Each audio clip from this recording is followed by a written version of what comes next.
शाह साहब, ये basically reason क्या है कि इतने अरसे से वहाँ पर वाइस चांसलर्स नहीं है? बहुत बड़ा बहरान है और इसकी जिम्मेदारी किसके सर पर है?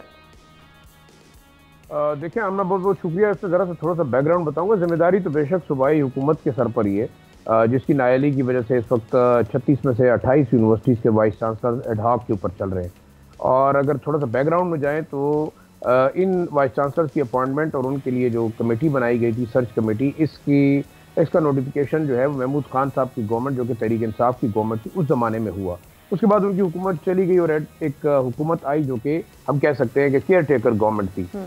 सर्च कमेटी के जो अरकान थे उनमें से 3 अरकान मुख्तलिफ औकात में रिज़ाइन कर गए और एतराज़ ये उठाया सूबाई हुकूमत ने कि क्योंकि इन मेम्बरान उसके बाद 3 नए मेंबर जब अपॉइंट किए गए तो उन मेम्बरान की अपॉइंटमेंट को इलेक्शन कमीशन से उसकी मंजूरी नहीं ली गई, हालांकि उसकी ज़रूरत ही नहीं थी।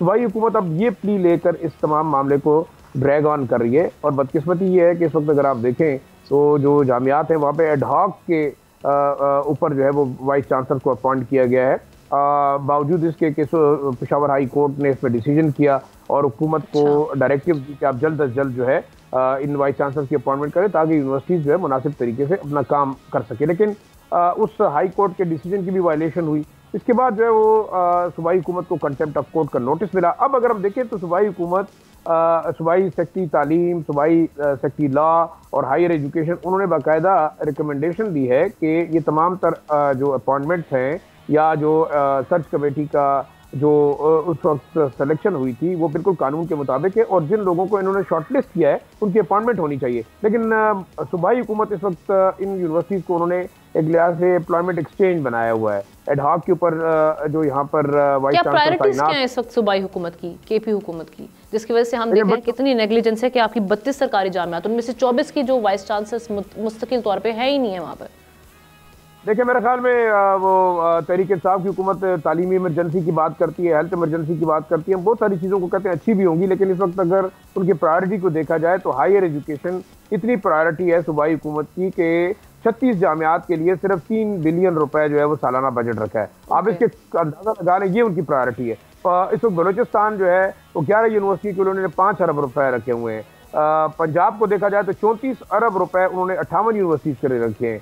सिंध जो है ना वो 26 यूनिवर्सिटी के लिए 11 अरब रुपए रखे। तो आप सूबाई हुकूमत की प्रायोरिटी को देखते हैं कि हायर एजुकेशन इतनी इनकी प्रायोरिटी है। और हम ना मेरे ख्याल में बदकिस्मती ये है कि इस वक्त ये जो चपकलिश है, मेरे ख्याल में हायर एजुकेशन का निज़ाम मुकम्मल होकर तबाह बर्बाद करके रख दिया है।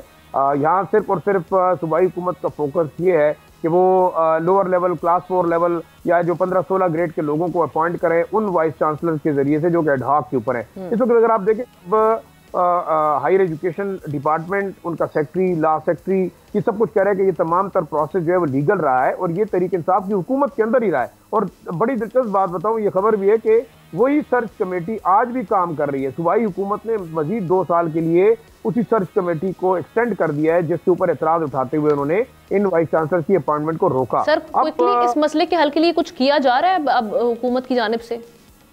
देखिए इस वक्त अगर आप देखें आमना, जो सुप्रीम कोर्ट गई हुई है, एडवोकेट जनरल खैबर पख्तूनख्वा ने सुप्रीम कोर्ट में इस मामले को चैलेंज किया हुआ है।